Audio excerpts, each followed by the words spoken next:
Bonjour, je m'appelle Nicolas Vignier, je suis donc interne en maladies infectieuses et tropicales.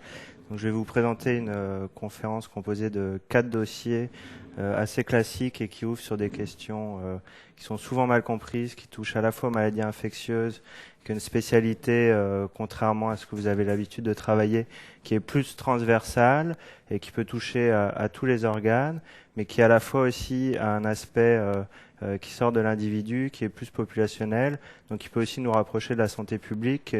Ma spécialité d'origine, dans laquelle j'ai des qualifications plus en épidémiologie et dans le domaine de la prévention. Donc, je vais vous présenter un premier dossier tout de suite.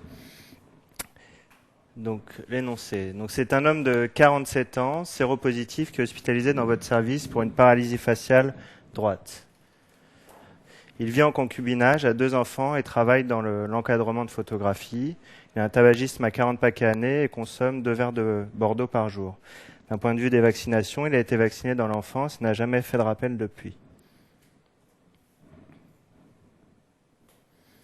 Donc, il présente comme principaux antécédents une appendicectomie à l'âge de 18 ans et une sérologie VIH qui est connue depuis 2002, qui a été découverte à l'occasion d'une fièvre prolongée. La contamination est a priori hétérosexuelle par sa compagne. Donc, au moment du diagnostic, il a été pris en charge dans un service. On lui a mis un traitement pour une primo-infection VIH pendant 4 mois. Et au bout de 4 mois, il a été perdu de vue par le service. Aucune autre information est accessible et il ne prend actuellement aucun traitement, donc depuis près de 5 ans. Depuis 1 mois et demi, le patient se plaint d'une altération de l'état général avec une perte de 10 kg associée à des sueurs nocturnes sans fièvre. Depuis 4 jours, son entourage a noté une asymétrie de son visage pour laquelle on l'a poussé à consulter.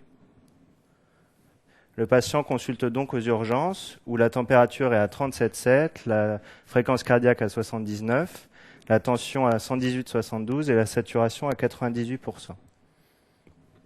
Donc l'examen clinique aux urgences ne retrouve qu'une paralysie faciale droite qui prédomine sur le territoire du facial inférieur. Donc nous arrivons aux questions. Première question. Quelles sont les indications classiques d'introduction d'un traitement antirétroviral? Deuxième question. Quel bilan prescrivez-vous devant ce patient? Voici la photo de l'examen ORL du patient. Il se plaint d'autre part de brûlures rétrosternales. Troisième question, quel est votre diagnostic devant cette photo?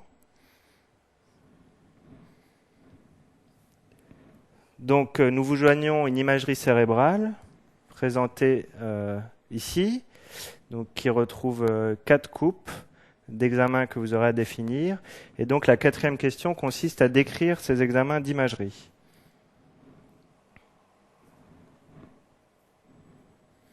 Cinquième question, quelles sont vos 3 premières hypothèses diagnostiques devant cette imagerie? Quelles sont les modalités de votre traitement?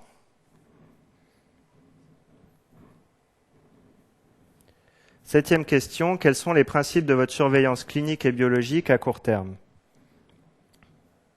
Huitième question, quels sont les principes des traitements médicamenteux qui doivent être mis en route à long terme? Donc, nous allons arriver à la correction de ce dossier, donc qui est un dossier assez classique qui, comme vous l'aurez compris, aborde la question du VIH, qui n'est pas une question simple parce que le VIH ouvre toute une sémiologie particulière relative à l'immunodépression cellulaire, donc qui est la conséquence de l'infection par le virus de l'immunodéficience humaine qui atteint directement les lymphocytes CD4. Et donc c'est une immunodépression qui est particulière parce qu'elle expose à des infections opportunistes qui ne sont pas les mêmes que par exemple d'autres immunodépressions médicamenteuses, il y a la corticothérapie ou immunitaire, déficit en immoglobuline. Donc il faut bien comprendre ces différentes immunodépression. Donc la première question une question de cours par rapport au VIH. Donc, quelles sont les indications d'introduction d'un traitement antirétroviral? Donc, la réponse se trouve en fait dans les recommandations qui sont faites régulièrement. La dernière datant de 2006, qui a été faite par le professeur Yeni. Donc, c'est le rapport Yeni, qui est un rapport d'état sur le VIH qu'on peut se procurer gratuitement sur Internet. Donc, dans ce rapport, on trouve les indications démontrées, donc certaines pour lesquelles un traitement antirétroviral ne doit pas être discuté. Donc, la première indication, c'est quand nous avons un patient symptomatique au stade C SIDA. Donc, stade C, ça renvoie à la classification de la maladie VIH. Donc, le stade C définit justement le stade SIDA, syndrome d'immunodéficience déficitaire acquise, dans lesquels on classe un certain nombre d'infections opportunistes, comme la candidose œsophagienne, la pneumocystose, la toxoplasmose cérébrale, les diarrhées à cryptosporidie, etc. Ou des infections du stade B répétées, type une candidose orale répétée. Voilà. Donc ça, c'est la première indication qui est assez claire. Et la deuxième indication qui peut avoir lieu chez les patients asymptomatiques, qui est donc une indication biologique, quand les CD4 du patient passent sous la barre des 200 par millimètre cube, ou bien sous la barre des 15%. Parce qu'il y a deux manières d'indiquer l'immunodépression qui ouvre au risque d'infection opportuniste grave. C'est la valeur absolue des CD4, mais c'est aussi, dans un contexte d'hyperlymphocytose, le pourcentage des CD4. Et si le pourcentage sur les lymphocytes totaux des CD4 est inférieur à 15%, c'est considéré comme une immunodépression au même titre que des CD4 inférieurs à 200, même si le chiffre en valeur absolue est plus élevé. Donc dans tous ces cas-là, on mettra en route un traitement antirétroviral assez rapidement, dans l'objectif de faire remonter l'immunité du patient, soit pour remonter les critères biologiques, soit pour lutter contre les infections opportunistes. Donc les indications potentielles, mais qui n'ont pas été démontrées par des études, mais qui sont quand même relevées dans ce rapport, et qui doivent être discutées au cas par cas devant chaque patient, c'est quand au niveau biologique, les CD4 sont entre donc, la barre des 200 et la barre des 350 par millimètre cube, quand cliniquement le patient fait une primo-infection VIH, c'est-à-dire une symptomatologie qui apparaît juste après la contamination, ce qui peut entraîner des fièvres avec des adénopathies, voire une méningite, une hépatite. Il y a beaucoup de signes que peut donner la primo-infection. Et donc, quand cette primo-infection est symptomatique, quand par exemple le patient fait une méningite au cours de sa primo-infection, on peut discuter la mise en route du traitement et le plus souvent, on en met un en route. Et plus ou moins, quand la charge virale atteint un seuil très élevé, à savoir plus de 100 000 copies par millilitre, donc dans un contexte de CD4 élevé, on peut également discuter la mise en route d'un traitement antirétroviral. Alors, ce qui est bien défini aussi, c'est les non-indications, c'est-à-dire là où on ne va jamais mettre en route un traitement antirétroviral parce qu'il n'y a pas lieu, parce que les études ont démontré que ça n'avait pas d'intérêt, c'est quand le patient est asymptomatique et qu'il a des CD4 hauts, à savoir supérieur à 350 par millimètre cube, et une charge virale qui n'est pas extrêmement élevée, donc qui reste dans des valeurs raisonnables, à savoir inférieure à 100 000 copies par millilitre. Donc nous passons à la deuxième question. Donc devant ce patient qui se présente avec une paralysie faciale et une lésion cérébrale au scanner, quel bilan prescrivez-vous? Donc on prescrit tout d'abord un bilan standard après thérapeutique qui comprend une numération qui nous permettra de vérifier la présence d'une lymphopénie et d'une thrombopénie qui est souvent présente dans l'infection à VIH. Le bilan classique de ionogramme et de la glycémie pour voir le retentissement de l'infection sur ses fonctions vitales. La fonction rénale, parce que la maladie VIH peut aussi donner des néphropathies à VIH. La calcémie et le phosphore, ça c'est plus dans une idée pré-thérapeutique parce que certains antirétroviraux peuvent donner des hypophosphorémies notamment. On regarde le bilan hépatique et pancréatique pour le retentissement et la recherche d'autres infections opportunistes potentiellement associées. la présence d'un syndrome inflammatoire qui ira dans le sens d'une infection, notamment bactérienne, un bilan des triglycérides et du cholestérol, parce que l'infection VIH est un facteur de risque fort de maladies artérielles et athéromateuses. Donc on fera en sorte que les triglycérides et le cholestérol soient strictement corrigés chez eux. La protidémie, parce que dans l'infection à VIH, on retrouve souvent une hyperprotidémie qui est liée à une hypergamma-globulinémie polyclonale, qu'on retrouvera donc à l'électrophorèse des protides, et un bilan nutritionnel qui fait partie du traitement. Donc, après ce bilan standard, on fait un bilan qui est orienté sur le malade VIH, donc qui est encore une fois un malade particulier. Donc on va avoir envie de confirmer la sérologie du malade. Donc pour ça, on réalise 2 sérologies. Une ELISA, et si elle est positive, qui est confirmée par un test de Western blot.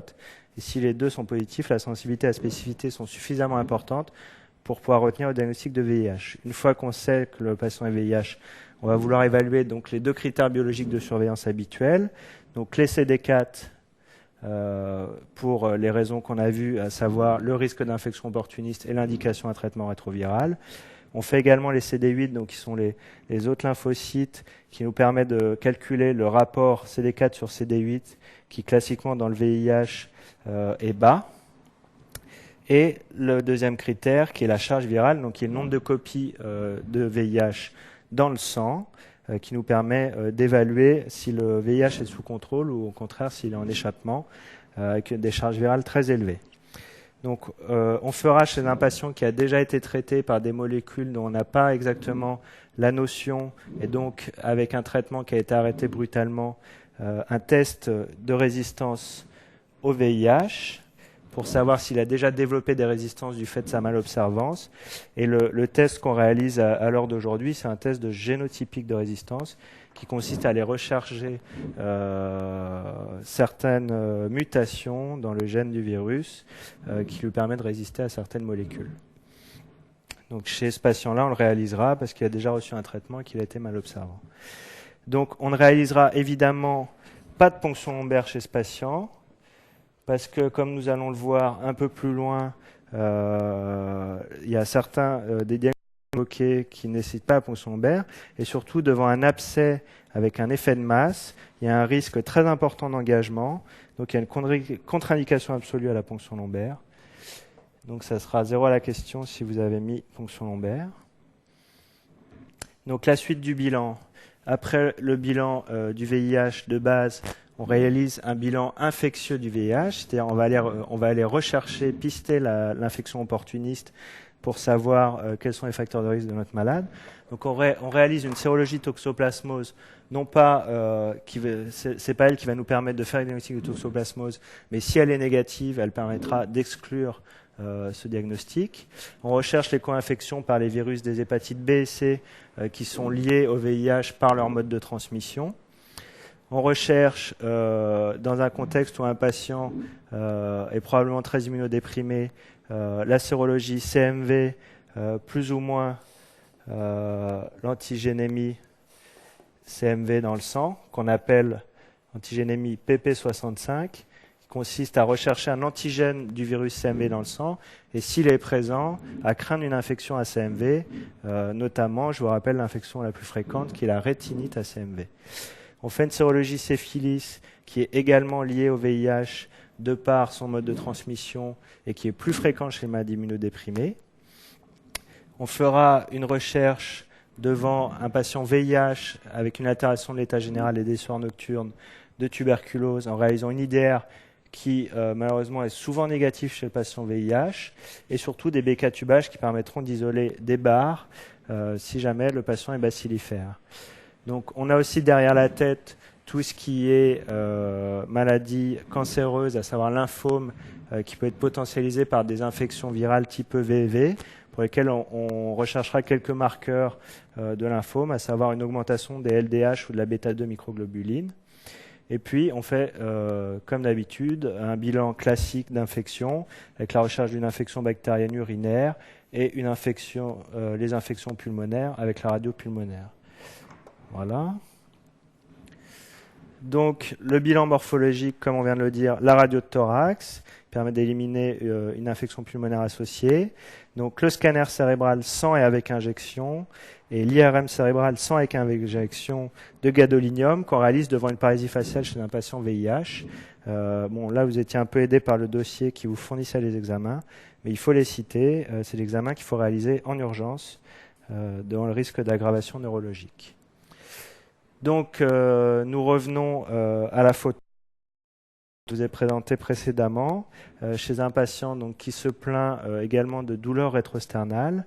Et donc, le diagnostic qui était attendu devant ce cas-là, devant cette photo, c'était le diagnostic de candidose orale, donc comme vous l'avez vu sur la photo, avec des dépôts blanchâtres postérieurs sur le palais et les amygdales, qui se décollent quand on les gratte, et avec une forte suspicion de candidose œsophagienne associée, du fait des brûlures rétrosternales, un diagnostic qui souvent doit être confirmé par la réalisation d'une fibroscopie œsogastro-œsophagienne, bien que certaines recommandations maintenant permettent, devant une clinique de brûlure rétrosternale associée à une candidose orale chez un patient immunodéprimé, suffit à poser le diagnostic sans avoir réalisé l'examen invasif et à traiter directement, tel qu'une candidose œsophagienne, un patient qui se présente comme ça. Donc, la candidose œsophagienne fait partie des infections opportunistes stade C, donc qui définissent le sida. Donc, on peut dès à présent dans le dossier avancer le diagnostic d'infection à VIH stade sida chez notre patient. Donc, nous vous fournissions différents examens d'imagerie. Donc, un premier examen que vous avez reconnu avec 2 coupes, qui est donc un scanner cérébral sans et avec injection. Donc, il fallait bien sûr reciter le nom de l'examen en précisant la présence et l'absence d'injection. Ensuite, après avoir défini l'examen qu'on a sous les yeux, on décrit ce qu'on voit. Donc, on isole sur cet examen une lésion qu'on reconnaît ici. Ce processus expansif temporal profond droit qui fait environ 3 cm de diamètre, qui est unique, on ne trouve pas d'autres lésions, avec une prise de contraste annulaire qui permet de définir une lésion en cocarde, avec une nécrose centrolésionnelle. Cette lésion avec prise de contraste est entourée d'un œdème vasogénique qu'on voit bien ici, qui entraîne une compression du ventricule latéral. On voit bien le ventricule controlatéral, et on devrait avoir de la même façon un ventricule ici, qui est complètement écrasé par l'œdème, et l'œdème va même plus loin, jusqu'à entraîner un petit engagement sous-falcoriel, qu'on voit ici, avec un dépassement du parenchyme cérébral sous la faux du cerveau, qui est donc un signe de gravité et qui contre-indique de manière formelle la ponction lombaire. Donc le deuxième examen d'imagerie qu'on vous avait fourni, qui retrouvait 3 coupes, est une imagerie par résonance magnétique en T1 sans et avec injection de produit de contraste, puis en T2.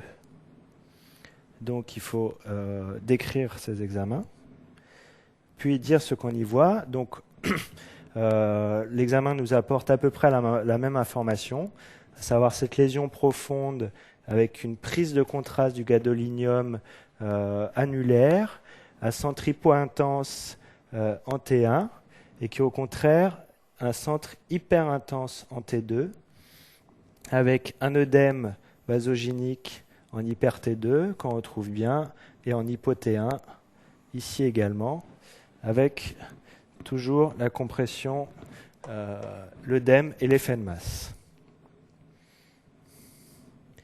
Donc, devant cette lésion cérébrale, quelles sont vos 3 premières hypothèses diagnostiques? Donc, avant de répondre à cette question, il faut bien se mettre dans la tête qu'on est devant un patient VIH. Donc, on ne réfléchit pas devant une lésion avec prise de contraste dans le cerveau, pareil chez un patient non VIH que chez un patient VIH. Donc le premier diagnostic à évoquer chez le patient VIH est bien évidemment la toxoplasmose cérébrale, d'autant plus qu'on suspecte fortement chez ce patient une immunodépression profonde, donc des CD4 inférieurs à 200 qui exposent au risque de la toxoplasmose cérébrale, chez un patient non traité, non suivi, qui présente une candidose. La deuxième hypothèse, qui est le diagnostic différentiel majeur de la toxoplasmose cérébrale, est le lymphome cérébral. Et là, on n'a pas l'argument fort de la toxoplasmose cérébrale qui est des abcès multiples, parce que souvent la toxoplasmose donne des abcès multiples. Donc là, on est moins à l'aise pour exclure les autres diagnostics du fait qu'on est devant une lésion unique. Donc je vous demandais 3 diagnostics, et donc il y a d'autres diagnostics qu'on peut évoquer. Donc je vous laissais le choix entre 3 autres diagnostics. Donc, chez ce patient immunodéprimé qui présente une altération de l'état général et des sueurs nocturnes, on peut évoquer une tuberculose neuroméningée, bien que la lésion ne soit pas typique. Ça donne plutôt des abcès, notamment du tronc, avec des méningites, et donc un syndrome méningé. On peut évoquer, bien sûr, l'abcès cérébral à germes pyogènes, donc les germes type strepto, anaérobie, et une métastase cérébrale, en gardant derrière la tête que donc le VIH augmente le risque de maladie cardiovasculaire, mais aussi le risque de cancer. Donc le tout chez un patient VIH au stade SIDA. Ces 2 infections, la candidose œsophagienne et l'abcès cérébral, définissant le stade SIDA. Donc, quelles sont les modalités de votre traitement? Donc, tout d'abord, il faut bien sûr signaler que ce patient doit être pris en charge en urgence et être hospitalisé devant le signe de gravité qui est un début d'engagement sous Falcoriel. Donc, on a évoqué la tuberculose et on a dit qu'on recherchait des bécatubages. Donc, il faut avoir le réflexe, à partir du moment où on l'évoque, il faut isoler notre patient. Donc, bécatubage égale isolement respiratoire systématique, parce que si on s'amuse à rechercher les bécas sans isoler, ça veut dire qu'on met notre personnel potentiellement au risque d'attraper un béca. Donc, soit on l'évoque et on se donne les moyens d'isoler, soit on ne l'évoque pas et on n'est pas obligé d'isoler. Donc, on perfuse le patient tout de suite. Donc, dans la mise en condition, on va envisager un traitement antiépileptique préventif qui est discuté par certains neurologues, mais on ne vous reprochera pas de le mettre. Donc, mieux vaut le mettre que ne pas le signaler. Donc, un des traitements classiques, c'est la dépakine, sachant que les lésions avec un fort œdème, un fort effet de masse dans le cerveau sont souvent à l'origine de convulsions. Donc on prévient le risque de complications et de convulsions. Et on discutera un traitement anti-œdémateux chez ce patient si apparaissent des signes d'hypertension intracrânienne de type déficit du nerf crânien 6 ou bien vomissement, céphalée. Donc anti-œdémateux qu'on n'est pas obligé de mettre en route tout de suite d'après les données de l'examen clinique. Donc, devant une lésion cérébrale avec un début d'engagement falcoriel, on peut se poser la question d'une indication neurochirurgicale, bien que la toxoplasmose cérébrale, qui est notre hypothèse la plus probable, ne relève que très rarement de la neurochirurgie. Mais il faut quand même prendre un avis spécialisé auprès des neurochirurgiens. Donc, dans les régions équipées, on fera appel à la grande garde de neurochirurgie qui regarderont les images de scanner et qui nous diront s'il y a une indication à une prise en charge neurochirurgicale ou non. Donc, la réponse sera probablement non, parce que le patient ne présente qu'une paralysie faciale et on a un traitement qui, a priori, peut être efficace. Et donc, on met en route un traitement anti-toxoplasmose pour la bonne raison que le diagnostic étant le plus probable, on peut se permettre de mettre un traitement d'épreuve anti-toxoplasmose. C'est ce qu'on fait dans la majorité des cas et laisser les autres diagnostics potentiels en attente de voir si on a une évolution satisfaisante sous ce traitement. Si ce n'est pas le cas, il faudra envisager un complément d'investigation, notamment en envisageant une biopsie stéréotaxique de la lésion pour le diagnostic de lymphome cérébral, qui est notre diagnostic différentiel secondaire. Donc gardez en tête le lymphome si ça ne marche pas. Et pour ce qui est des autres diagnostics, on sera également orienté par le bilan qu'on a fait, notamment pour la tuberculose, on récupérera les résultats des BK. Pour l'abcès, est-ce qu'on a une porte d'entrée qui nous fait évoquer un abcès cérébral, auquel cas on pourra rajouter un traitement antibiotique. Mais en l'absence d'arguments forts, on se contentera d'un traitement antitoxoplasmose d'épreuve. Donc qui est le traitement d'épreuve, on l'envisage pour 2 semaines, c'est-à-dire qu'on attend une amélioration clinique et radiologique dans les 2 semaines. Et si le diagnostic est conforté, on poursuivra ce traitement pour un total de 6 semaines. Donc le traitement antitoxoplasmose associe 2 molécules actives sur le toxoplasme, à savoir la pyrimétamine dénommée malocide, à la posologie de 100 mg le premier jour, puis 50 mg par jour pendant 6 semaines, associée à un sulfamide qui est la sulfadiazine ou adiazine, à la dose de 4 grammes par jour. Ces médicaments exposant au risque de carence en acide folinique, on fera une supplémentation systématique à forte dose d'acide folinique, à savoir 25 mg par jour, et on alcalinisera les urines pour éviter les effets secondaires d'acidité. Donc, on associera à ce traitement de la lésion cérébrale le traitement de la candidose orale et œsophagienne qu'il faut garder dans un coin de la tête. Donc, le traitement, si on avait une candidose orale isolée, on aurait pu envisager un traitement par bain de bouche, simple, type mycostatine, des anti-candidosiques, mycostatine. Et devant une suspicion forte de candidose œsophagienne, comme je disais tout à l'heure, soit on prend le temps de réaliser une fibrose gastro-duodénale, soit on fait un traitement d'emblée, la symptomatologie suffisant en elle-même, par du fluconazole triflucan par voie orale, 100 mg par jour, pour au moins 3 semaines. Donc on y associera des bains de bouche à base de bicarbonate qui permettent d'avoir un milieu moins propice au développement du candidat au niveau oropharyngé. Donc, on a repéré dans le dossier tout au début que notre patient n'avait pas fait ses rappels vaccinaux devant l'enfance. Donc, il faut toujours être attentif à ces petites questions en maladie infectieuse qui renvoient à la prévention individuelle ou collective du risque infectieux. Il y a toujours quelque chose à dire et qui sera positif. Donc, on se pose toujours la question infection, risque individuel. Donc, est-ce qu'il y a un risque de complications, de récidive et comment on peut prévenir ça? Donc, on pense au vaccin, au traitement prophylactique secondaire et on se pose toujours la question du risque collectif. Donc, est-ce que ce patient est potentiellement contagieux ou à risque pour la population? Donc, chez lui, on avait évoqué la contagion aérienne.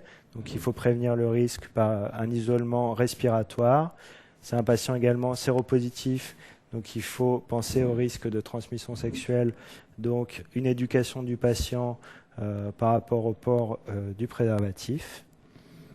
Donc, on cote ici le rappel vaccinal diphtérie, tétanos, polio. Et dans le cas d'une sérologie contre l'hépatite B négative chez un patient non protégé, on envisagera également une vaccination chez ce patient à risque de co-infection. Donc, on a noté aussi dans le dossier tout au début des données qui avaient l'air un peu lancées dans le vide relatives à sa consommation tabagique et alcoolique. Donc, ça rejoint les questions de prévention qu'il faut systématiquement évoquer. Donc, on préviendra le sevrage alcoolique par une hyperhydratation et la mise en route d'une vitaminothérapie B1, B6. Puis, on mettra en route un sevrage tabagique avec l'accord du patient à l'aide de patchs nicotiniques, de gomme et de soutien psychologique. Donc voilà pour le traitement. Donc nous passons à la question relative aux principes de surveillance clinique et biologique à court terme. Donc chez un patient VIH, on peut parler longuement des différentes surveillances à évoquer. Donc là, il faut centrer notre attention sur les points importants. On est devant un patient qui présente une lésion cérébrale avec un début d'engagement. Donc le risque vital est celui d'engagement. C'est aussi un risque fonctionnel par rapport aux séquelles neurologiques. Donc il faut centrer notre attention sur cette lésion cérébrale et sur la maladie sous-jacente qui est le VIH, qui est donc une maladie grave, qui, s'il est exposé déjà à la candidose œsophagienne et à la toxoplasmose cérébrale, c'est un patient qui potentiellement est exposé à d'autres infections opportunistes, donc il faut penser à les rechercher, à les surveiller. Donc, on mettra en place une surveillance rapprochée clinique de l'état neurologique du patient, de son état de conscience. On recherchera des signes d'hypertension intracrânienne pour envisager, en cas de présence, un traitement anti-œdémateux. Et en cas d'engagement, une prise en charge en urgence, en réanimation. Donc, cette surveillance, on la fera de manière très fréquente jusqu'à la disparition des premiers signes d'œdème qui nous rassureront par rapport à l'efficacité de notre traitement. Donc on surveillera en plus les fonctions vitales habituelles, fréquence cardiaque, tension, saturation et la température. Donc je vous rappelle que c'est un patient qui est arrivé avec une température de 37,7. La toxoplasmose n'est pas forcément une infection fébrile, au même titre que les autres diagnostics qui ont été évoqués. Si cette fièvre monte de manière importante à 39-40, on se reposera la question de l'abcès cérébral ou du lymphome, notamment sous traitement. Donc on envisagera une surveillance radiologique qui sera notre critère secondaire d'efficacité de notre traitement, en plus de la normalisation de l'examen neurologique, donc à l'aide soit du scanner, soit de l'IRM. Donc ce qui est important, c'est de réeffectuer la même imagerie que notre première imagerie. Donc chez ce patient, on a la chance d'avoir à la fois un scanner et un IRM initial. Donc on pourra choisir l'un ou l'autre pour surveiller la décroissance. Donc on fera un scanner au moins 3 semaines après le début du traitement, ce qui permettra de juger de l'efficacité du traitement d'épreuve, et une deuxième imagerie à la fin du traitement. Devant tout signe d'aggravation neurologique, on envisagera un scanner en urgence pour mettre en évidence une éventuelle complication et agir de suite. Donc la surveillance, en plus d'être clinique et radiologique, elle est également biologique. Donc on surveille la biologie de base, notamment la numération, la tolérance au niveau du rein, du foie et hydroélectrolytique de notre traitement. Et on réalisera secondairement, en plus du bilan biologique de base, des hémocultures devant tout pic fébrile, ce qui nous permettrait d'isoler un germe et de revenir sur notre diagnostic. Donc nous avons dans ce cas abordé plusieurs questions. Donc avant tout, une question de cours simple sur les indications du traitement antirétroviral. Ensuite, nous sommes allés dans un cas assez classique qui consistait à faire un bilan devant un cas clinique et une imagerie radiologique, un traitement sans les résultats des premiers examens complémentaires. On en est arrivé à une surveillance et il faut maintenant revenir sur notre patient VIH et se reposer les questions de base et envisager son devenir après amélioration ou guérison de cette infection opportuniste.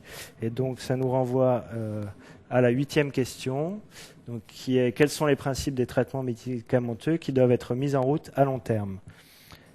Donc on soulignera l'importance de 2 points fondamentaux.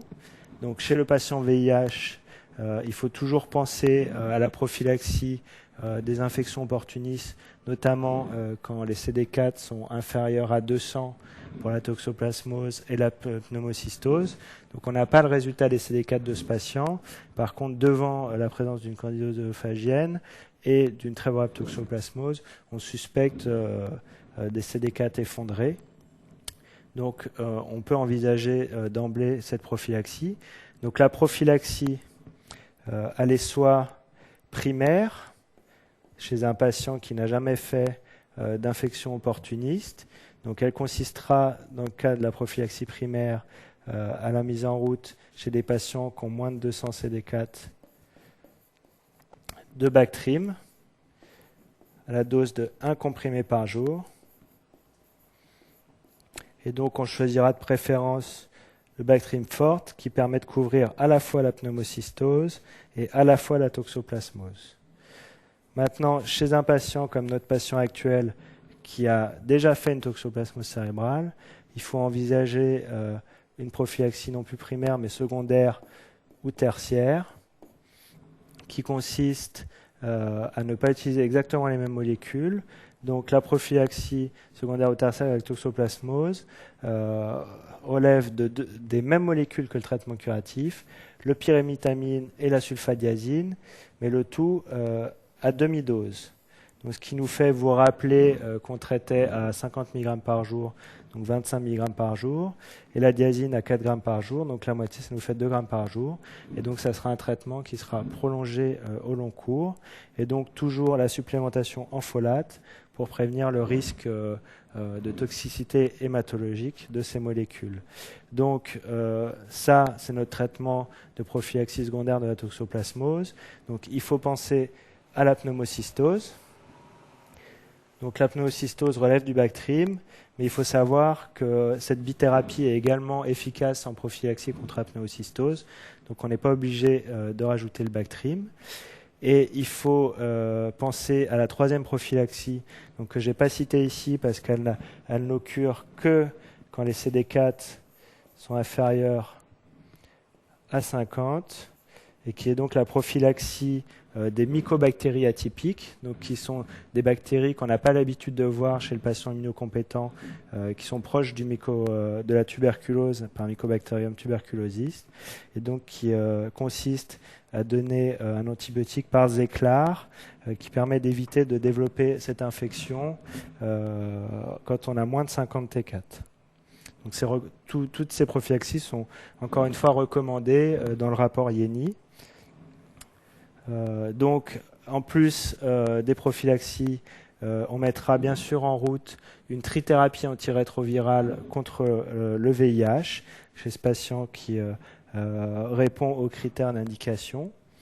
Donc, la trithérapie antirétrovirale, je ne l'ai pas citée dans le traitement initial parce qu'on évite c'est jamais une urgence de mettre en route une trithérapie antirétrovirale et on évite de la mettre en route d'emblée parce qu'il y a toujours un risque de reconstitution immune et donc d'aggraver par exemple les lésions neurologiques en re-augmentant les lymphocytes et qu'il y a une attaque de notre système immunitaire sur l'infection opportuniste. On peut avoir une aggravation symptomatique initiale. Donc on n'est jamais pressé d'introduire un traitement chez un patient qui fait une infection opportuniste. On va avoir tendance à d'abord traiter l'infection opportuniste pendant par exemple 2 semaines, voire plus, et ensuite introduire un traitement antirétroviral. Donc le traitement a plus sa place dans cette question relative aux questions au traitement à long terme. Donc la trithérapie antirétrovirale, c'est presque une spécialité à part entière.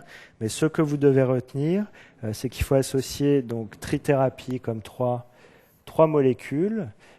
Donc l'association la plus classique associe 2 inhibiteurs nucléosidiques de la transcriptase inverse et une antiprotéase qui est une classe d'antirétrovirale à l'activité majeure, mais qui malheureusement a beaucoup d'effets secondaires du type lipodystrophie. On pourra envisager chez d'autres patients l'utilisation à la place de l'inhibiteur de protéase, un inhibiteur non nucléosidique de la transcriptase inverse, donc toujours en association avec les inhibiteurs nucléosidiques, sachant qu'on ne mettra en route ce traitement que chez des patients chez qui on a confiance et on envisage une observance parfaite, parce qu'en cas de malobservance, on peut se créer des résistances très rapides aux inhibiteurs non nucléosidiques de la transcriptase inverse, alors que les inhibiteurs de la protéase résistent un peu mieux à des petits écarts à l'observance du traitement. Et assez rarement, on pourra associer 3 inhibiteurs nucléosidiques de la transcriptase inverse, ce qui est une association moins efficace, mais qui a comme principal avantage d'exister sous la forme d'une seule molécule, donc ce qui réduit de manière drastique le nombre de prises et qui, chez certains patients qui n'arrivent pas à s'en sortir avec leurs médicaments, peut être une voie de sortie pour obtenir l'observance. Donc, il faut que vous reteniez en gros ces schémas, peut-être un ou deux noms, donc vous n'allez pas à retenir exactement le nom des molécules ni leur posologie, mais je vous ai remis un tableau pour essayer de vous faire comprendre un peu ces associations. Donc, comme je vous le disais, on fait de préférence soit une trithérapie avec un inhibiteur de protéase, soit une trithérapie avec un inhibiteur non nucléosidique de la transcriptase inverse. Donc, les antiprotéases, on les retrouve ici, le saclinavir, le lopinavir ou le fosaprenavir, qui sont maintenant de plus en plus souvent boostés. Alors, ce qu'on appelle boosté, ça veut dire qu'on rajoute un comprimé de ritonavir, donc qui est Norvir, ritonavir, qui permet d'augmenter l'activité de notre antiprotéase. Donc, les dernières molécules contiennent directement cette association en une seule molécule. Pour les autres, il faut rajouter un comprimé associé. Donc ça, c'est les inhibiteurs de protéase. Et dans le cas d'un choix d'un traitement avec un inhibiteur non nucléosidique de la protéase, il existe 2 molécules, mais celle qui a été préférée par la recommandation, c'est l'efavirenz. Et donc ça, c'est le tableau du rapport Yenny qui permet de manière simple de faire un choix d'association en prenant un médicament par classe. Donc là, vous avez des non nucléosidiques, là également, et donc vous choisissez par exemple ces deux-là avec une antiprotéase, ou bien ces deux-là avec le non nucléosidique. C'est pour vous montrer un peu comment on réfléchit. Et là, je vous ai cité certaines associations qui existaient, qui permettent de diminuer un peu le nombre de prises.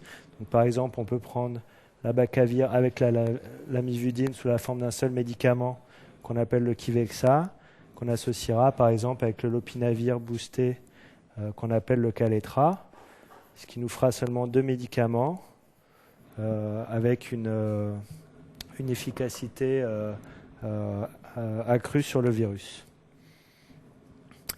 Donc c'est la fin de notre dossier. Donc je vous cite à la fin les références à laquelle vous pouvez vous reporter pour essayer de mieux comprendre ces questions-là.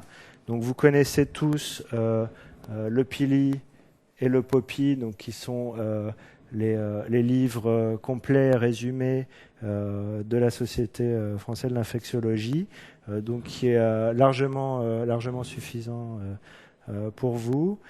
En ce qui concerne le VIH, si vous voulez un peu plus loin ou comprendre certaines questions, donc vous pouvez vous reporter au rapport Yenny que j'ai cité, avec le lien Internet qui vous permet de télécharger directement le PDF. Donc ça, c'est une conférence de consensus qui est vieille, mais qui a la seule existence sur la prophylaxie de la toxoplasmose, qui donc rejoint la recommandation du rapport Yenny. Et puis, je vous ai redonné le lien du site de la Société de pathologie infectieuse de langue française, donc dans lequel vous retrouverez en pouvant télécharger de manière directe toutes les conférences de consensus et certaines recommandations par rapport aux maladies infectieuses et tropicales. Voilà. Donc, pour résumer un peu les questions qui ont été abordées dans ce dossier, je pense que ce qu'il faut que vous reteniez et sur quoi vous devez tiquer tout de suite dès la lecture du cas, c'est que vous êtes devant un patient VIH. Donc, quand vous êtes devant un patient VIH, vous êtes devant un patient classique, donc vous mettez en œuvre tous vos réflexes habituels, mais vous ouvrez aussi le classeur de la pathologie VIH, qui est en fait un monde complètement différent du reste de la médecine, qui est donc la pathologie de l'immunodéprimé lymphocytaire, avec ses infections opportunistes, ses indications de traitement, et toutes les préventions individuelles et collectives que ça implique.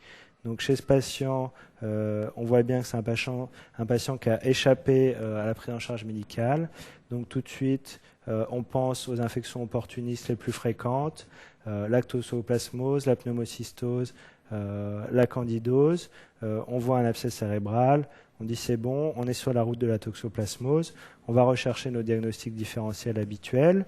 On déroule notre traitement et une fois qu'on a pris en charge la pathologie aiguë du cas, on ramène toutes les réflexions habituelles relatives au VIH.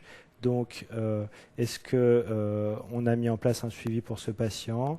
Est-ce qu'il a bien ses traitements prophylactiques contre la pneumocystose, la toxoplasmose et les mycobactéries atypiques, quelque chose auquel on pense moins souvent mais qui est recommandé en dessous de 50 T4. Est-ce que ce patient a une indication à traitement antirétroviral? Si oui, à quel moment je le mets en route? Et en gros, par quel schéma? Donc le schéma le plus classique, 2 inhibiteurs nucléosidiques et un antiprotéase. Ce qui est important, c'est de retenir à quel moment les mettre plus que l'ensemble des molécules. Vous pouvez retenir un nom par molécule si vous voulez pour compléter un peu votre dossier. Une fois qu'on a fini de prendre en charge notre malade d'un point de vue médicamenteux, on ramène le réflexe de la prévention collective, donc éducation du patient par rapport au risque de transmission sexuelle, sanguine et materno-fétale du VIH, ce qui peut ouvrir éventuellement sur certains cas aux questions de fécondation et de comment faire des enfants quand on est VIH, ce qui se fait aujourd'hui.